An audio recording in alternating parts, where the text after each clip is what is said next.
Welcome back, Cancer. We're going to look at the 4 pillars of your life right now. We're going to look at personal growth. We're going to look at love, self-love and connections. We're going to look at prosperity and abundance, maybe purpose, career, whatever comes up, and how best to co-create with source right now. How best to co-create with source right now. I said again, source. I don't know, maybe source is a thing. Because I think I'm trying to say spirit and source at the same time. So sports, kind of like a spork. Okay. All right. So let's look at your personal growth at this time. Wood nymph and beauty. Okay. So this can be a double-edged sword. We can idolize the world standard of beauty and compare to understand if we're beautiful or not. Compare our lives to other people to see if we can see the, to feel, or we can negate that to some degree and be like entertaining. Wow, that was slow. Entertaining the beauty in all life, in your life, in you, right? There's something about, there might be a little posturing here, right? Where you maybe felt the need that you had to posture, pose a certain way, look a certain way. We all do it. I do it. This angle, this camera, there's no judgment here. It just is. But maybe there's something in your personal growth at this time that you're meant to be aware of, okay? We've got change and stability or balance through knowledge. There's something you're meant to learn, perhaps about your belief systems, about how you see yourself. What does beauty mean to you, okay? Interesting, we have these 2 cards. Do your belief systems about beauty, okay, make you feel like you belong and make you feel good about yourself. That I feel, I know that sounds kind of weird. I'm going to shuffle these up a little bit more. I did shuffle them quite a bit in between takes, and I have to trust that they were meant to come in together, but I think there's some sort of recalibration in regard to your concept of beauty and what beauty means, where beauty has value and where it takes away from value if it doesn't measure up. There's something here. Does your belief systems about how you feel about yourself and look about yourself and understand about beauty or whatever that is, does it make you feel like you belong? And does it make you feel good about yourself? Okay. Because if you can't meet that measurement, if you can't keep up to that standard of beauty, what happens then? There's something with that. Okay, so for self-love and connections and relationships, okay, we've got a couple here. We'll get something. You're being freed from something.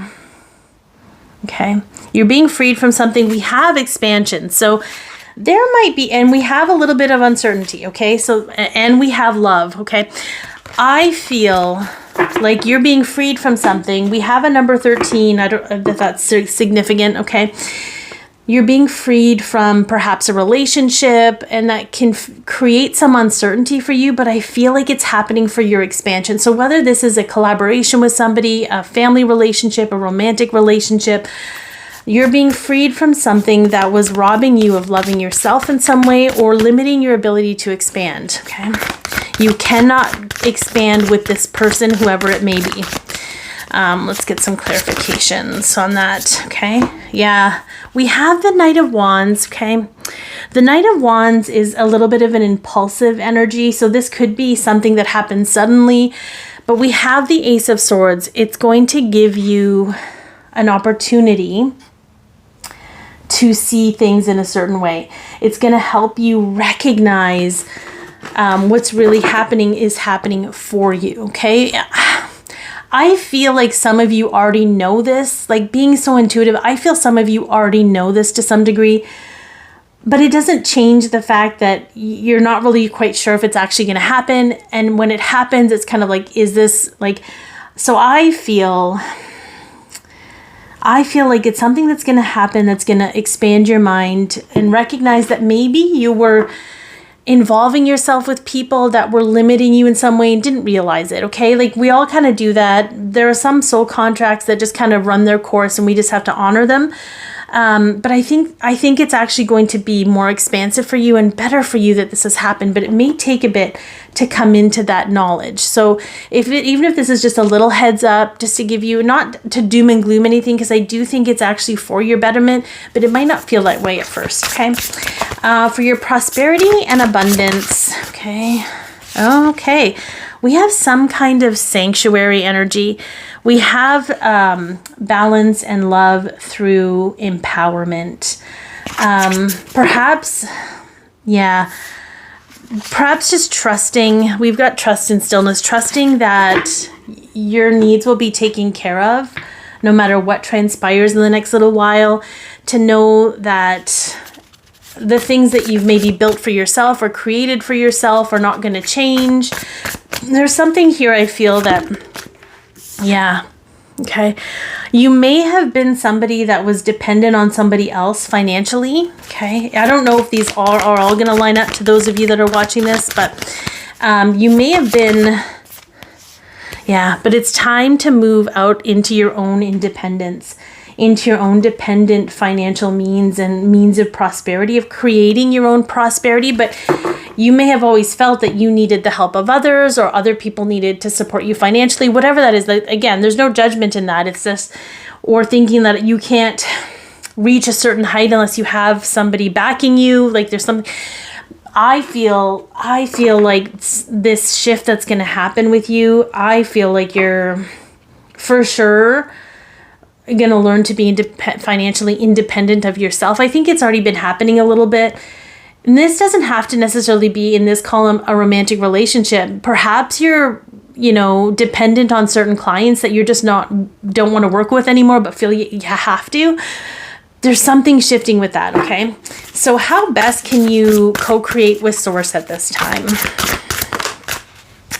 Okay, allow change to happen. Just go with the flow of change. It's almost like, see, we can move these over a bit.